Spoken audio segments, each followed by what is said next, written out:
जो आज हम सत्संग सुन रहे हैं ये उसी उपलक्ष्य में है कि वो परमात्मा आज से लगभग 600 वर्ष पूर्व सन 1398 में वो परमात्मा सतलोक से अपने निज स्थान से सुखमय स्थान को छोड़कर अपनी आत्माओं के लिए आपके लिए भटक रहे हैं भगवान। वहां से चलकर यहाँ भारतवर्ष की काशी शहर में, भारतवर्ष की नगरी काशी में एक लहर तारा नामक तालाब के अंदर एक कमल के फूल के ऊपर आकर विराजमान हो गए सतलोक से चलकर। और फिर वहां से एक नीरू नीमा नाम के जो निसंतान थे पति पत्नी वो उठा ले गए। परमात्मा की परवरिश की लीला उन्हीं के माध्यम से हुई और वो जुलाहे थे, कर्म से जुलाहे थे, जिस कारण से परमात्मा भी जुलाहा कहलाए। वो भी वही कर्म करते थे, क्योंकि परमात्मा जैसे बहुत बार दास बताता रहा है कि परमात्मा हमारी 3 स्थिति में हम सबकी केयर टेक करता है, देखभाल करता है। एक स्थिति में तो परमात्मा सतलोक में एक बहुत बड़े गुम्बज के अंदर मंदिर नुमा एक बहुत बड़ा गुम्बज है, उसके मध्य में एक सिंहासन पर विराजमान है, तख्त पर, सिंहासन पर, तख्त पर, और सिर पे मुकुट है मालिक का। ऊपर एक बहुत बड़ा सफेद छत्र है। वहां जैसे राजा विराजमान होते हैं ऐसे बैठे हैं और उनके एक रोमकूप में करोड़ सूर्य करोड़ चंद्रमा मिला दे,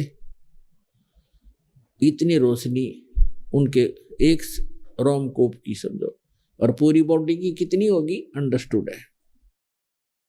एक स्थिति तो वो है, और इसका प्रमाण वेदों में भी है।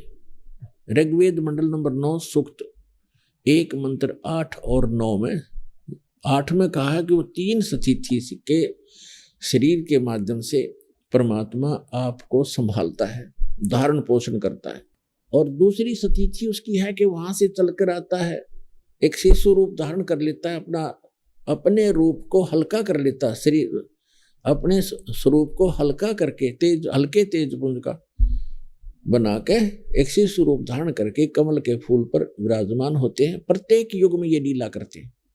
वहां से उनको निसंतान दंपति उठा ले जाते हैं। धीरे धीरे उसी व्यवसाय में जिस कर्म को वो करते थे उसी कर्म को करते हुए परमात्मा हमें ये दिखाते हैं कि परमात्मा पाने के लिए, सतलोक जाने के लिए हमने गहने धन की आवश्यकता नहीं है।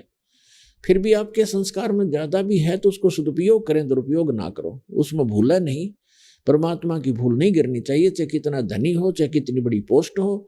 उसको याद रखना चाहिए कि मृत्यु भी होती है, यहाँ से जाना भी होता है, तो तब फिर वो व्यक्ति गलती नहीं करता। तो दूसरी स्थिति ये परमात्मा के वो चारों युगों में आते हैं और ऐसी लीला करते हैं।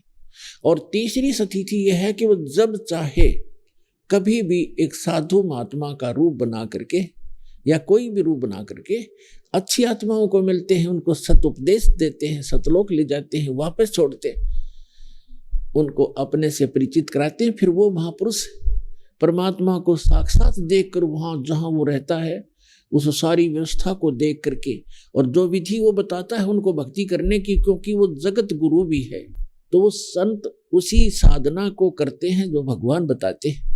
ऊपर से देख कर भी आते हैं, फिर वो आंखों देखा वर्णन भी अपनी अमृतवाणी रूपी एफिडेविट लिख जाते हैं, और जो साधना वो करते हैं वह भी वर्णित कर देते हैं। लेकिन उसको हम समझ नहीं पाए, क्योंकि हम दूसरे रंग में अज्ञान से परिपूर्ण होते हैं और अन्य साधना करके ही हम अपना मोक्ष समझते रहते हैं, जिस कारण से हम भगवान और उन महापुरुषों परमात्मा और परमात्मा से परिचित महापुरुषों के अमृतवाणियों को नहीं समझ सके और ना सदग्रंथों को समझ सके।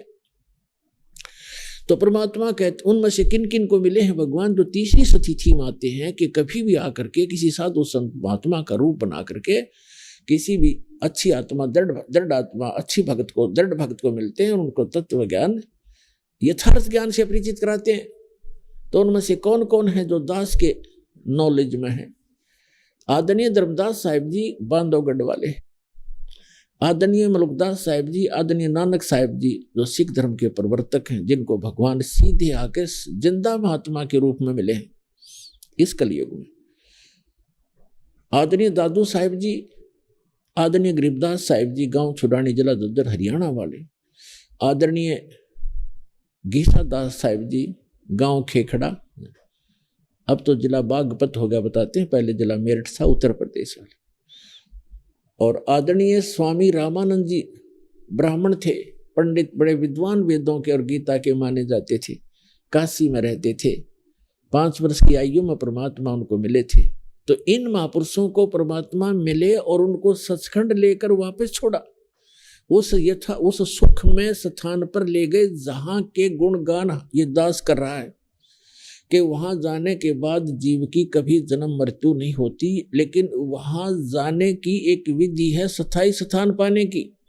वैसे तो सभी महापुरुष गए, उन्होंने सब ने यही कहा कि भगवान हमें यही रख लो, तो परमात्मा ने उनसे कहा कि बच्चों ऐसे नहीं रख सकेंगे, आप जाइए, आपको ऐसे मंत्र देंगे, आप शीघ्र ही धनी हो जाओगे सत भक्ति करके, और उस भक्ति की शक्ति से आप यहाँ आ सकोगे।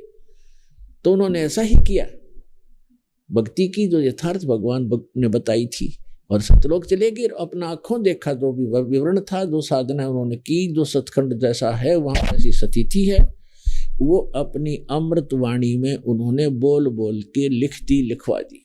तो उनमें से कौन कौन से हैं वो महापुरुष आपको बता दी। ये महापुरुष हैं जिनको परमात्मा मिले और उस सतलोक में लेकर गए, फिर वापस छोड़ा।